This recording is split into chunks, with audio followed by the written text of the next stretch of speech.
nothing seemed quite right. But something about them days with you always make the sky so blue, always seem to make the world so bright.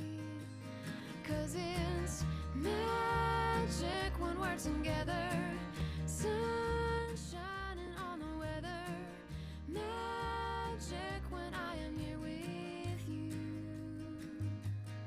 And I'm floating like a feather, smiling, what could be better? Life is magic being here with you.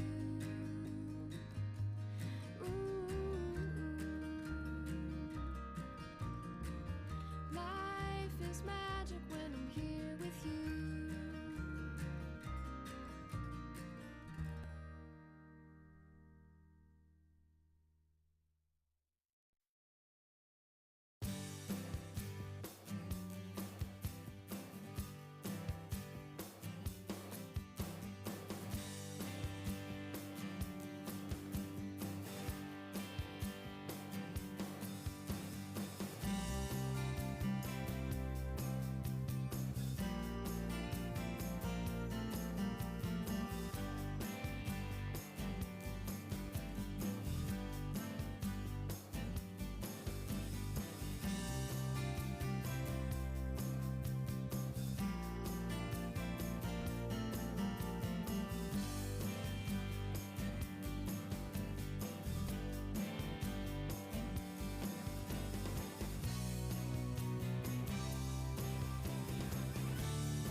Good evening. Welcome to the Planning and Zoning Commission hearing for May 15th.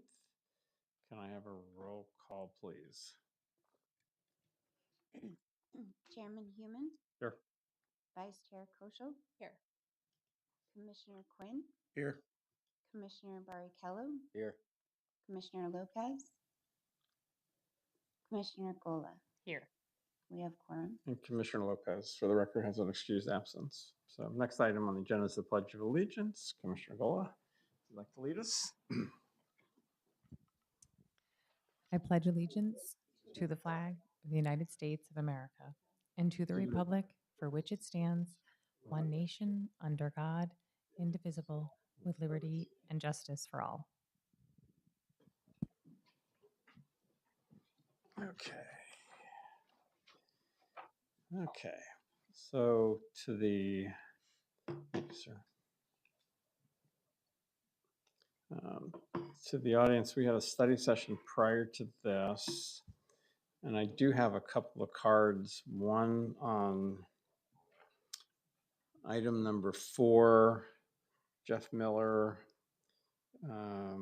says in favor of the item. Do you want to speak, Jeff, on this item? Yes, sir. Okay. If you want to come up and state your name and address for the record.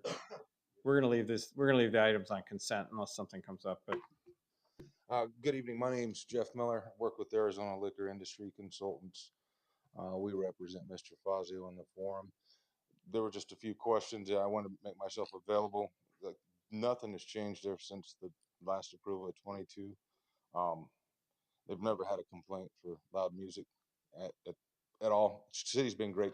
You guys have all been great to work with. He's just willing to give up instead of staying open till 9 or till 10 o'clock during the week, he's going to reduce it down to staying open at 9, hoping that appeases the neighbors. I reviewed and looked at the chart about the distances. I mean, as a crow flies, it's like 0.63 miles away, and there's a ton of houses in between this location and those houses, and it's even got across Gilbert Road. And in the letter that they even said, it's like this has potential for problems. So it's not even complaining about anything that's happened in the past. It's just looking at future problems. And the Fazios are great neighbors, great in the community. In fact, they built this to have a community center where, you know, businesses can come there and interior, have trainings, open it up to the residents, special event stuff. It hasn't been a problem, and they're willing to work with the neighbors, any of them. And I got off the phone with the owner, and the owner said, "Hey, if we need to give him my personal number, if there's ever, you know, a noise complaint, he'd address it specifically." So I just wanted to let you guys know he really is willing to be a good neighbor, and he appreciates your guys' time on this. He just wants to continue doing his business. thank you. I've been at the facility. It's a nice facility. So, and there hasn't been any complaints. So, and there's stipulations in this thing to keep the noise. And if somebody does have a complaint, I know he'd be really good with the neighbors as well. So, okay. Yes, sir. Thank you very much. Thank you. There's another speaker card, and I'll let the vice chair talk about that one. All right, so we have a speaker card pertaining to item 3 on the agenda, Chandler Palms Medical Offices. Mr. Terry Smith. Mr. Smith? Please state your name and address. Yes. Good evening. Thank you. My name is Terry Smith. I'm the Chief Operating Officer of Arizona Priority Care. We are the anchor tenant, the largest tenant in one of the 2 office buildings in this project, the 585 building. We've been there for 8 years leasing space. We've got 3 different suites on the 2 floors that they have in that building, 32,000 square feet. We have 110 employees. And we're a Chandler-based business for the last 13 years. Arizona Priority Care is a large medical group. We have over 4,000 healthcare providers, a network of those providers across the state. I want to point out that this particular space, though, is our corporate space, right? These are corporate buildings, the 500, the 585, historically corporate office space, not medical office space. And that's really big for us. So the ownership of these buildings changed in the last 1.5 to 2 years. New owners are the ones requesting the rezoning, and they're wanting to make it a medical office building. That whole corridor is all administrative or corporate office building. And we've got concerns with that. And so we're opposed to this rezoning. The biggest reason is it's fundamentally a different type of use of the building. It's a real material change from administrative or corporate type office space to introducing patient flow, patient care, clinical space, patients coming into the building, whether it be a physician office, a medical group, a clinic, a counseling center. These are all patient care settings, and they belong, in my opinion, they belong in a medical building, and that's not what this has been. These don't mix well. Usually, if you have tenants that have historically been in a building, it's an administrative building, and you bring in medical practices, you're probably going to chase them away. I can speak for our organization. We want corporate space. And it's unfortunate that, if you were to approve this and they followed through and introduced physicians into this office, we would likely not renew the lease and move. And that's really unfortunate. We've been in Chandler, we've been in this office for 8 years. And I hate to see that kind of disruption. But that's what can happen when you mix the use like this and bring in physician offices to what's been the corporate center. The key thing there is the patient flow, patient coming into the lobby, looking around for their office, up and down the hallways, the restrooms, but a constant flow of patients in and out. And that's very different use than what's typically there. The other thing I want to mention, there are 32 different medical specialties. You've kind of set aside 4 here that would be excluded, but there's 28 others. So there's a lot of uncertainty around what types of specialties could be in the building. So that's something I think we're pointing out here as well. Again, I think all patient care and that setting is very disruptive. And finally, I want to bring up mental health because that's something that I think is being recommended. Mental health is a very big concern. There's such a wide range of diagnosis around patients needing behavioral health or mental health treatment, counseling. It can be court ordered treatment, it could be anger management, it could be drug addictions. There's a whole host. You couldn't sit here and list them all. But I don't believe that it belongs inserted into a corporate building like this. There's also a public safety issue around this. These buildings back to a public park. They back to Desert Breeze Park. There's a walkway to the park. Sports teams practice there. There's an elementary school and a middle school adjacent to this property. Does it really sound like a good idea to approve mental health counseling and treatment across from a public park and from these schools? I would say the general public would say no. That's a really bad idea. And I just want to go on record to saying I think there's a risk there, and you should really take that into consideration. So again, finally, I think this all would translate to disruption if they're able to bring in medical practices. I can only speak for this tenant, but we're a big tenant. We're the big tenant in the building, and that type of disruption and being forced to leave or look for space elsewhere is probably the outcome. So thank you for Thank you. listening to my concerns. Thank you, Mr. Smith. Just, are there any questions from commission? I just have a quick question, just so I make sure I'm understanding. Um, You are located in the 585 building? I'm sorry. You're located in the 585 building? Yeah, 585, correct. Okay, thank you. And staff, this request is for Tennessee in the 500? It's for 500 and 585. It's kind of labeled as 500 here, but it's both buildings. Through the chair, Vice Mayor, it would be for both of the buildings. Okay. Thank you. And I just got a promotion to vice mayor, so thank you, Ben. You're welcome. I'm not sure that the real vice mayor will be very pleased with that, but thank you. I appreciate, and thank you for your, Thank you. yeah.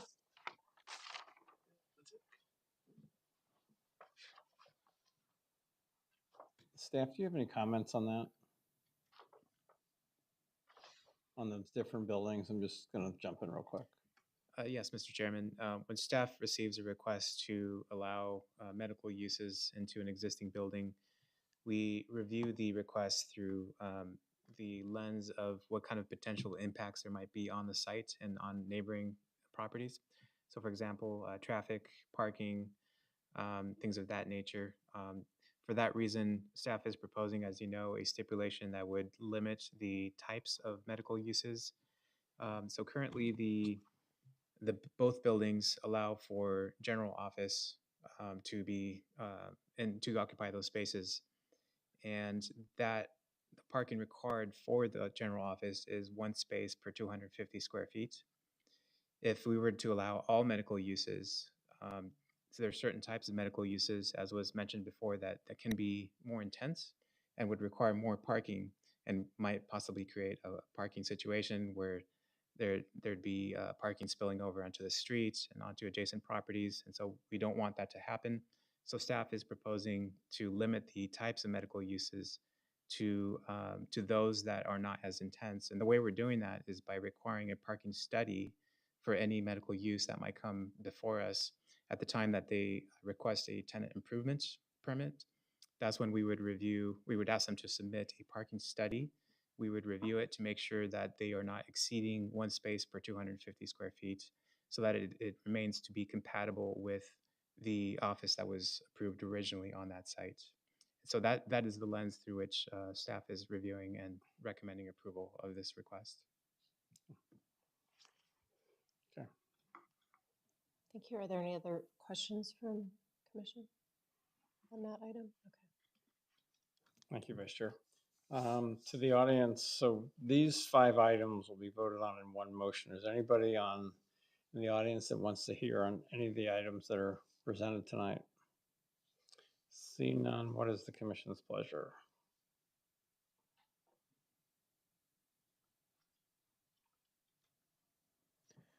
I'll make a motion to approve the consent agenda with the modification of item number 4, stipulation number 10, changing the hours to 9 p.m. as referenced by staff's memo.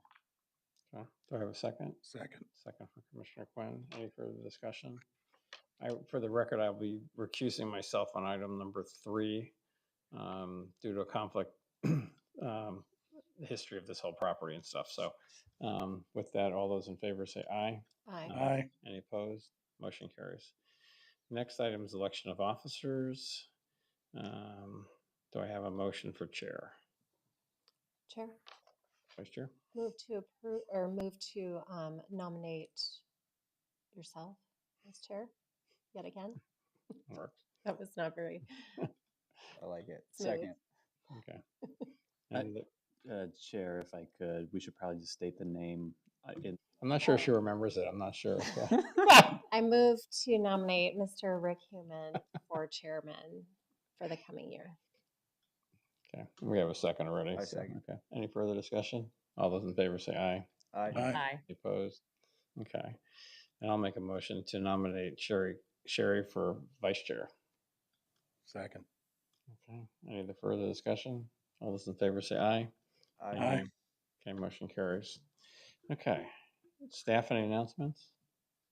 Next regular meeting is June 5th here in the chambers. Everybody have a great Memorial Day weekend.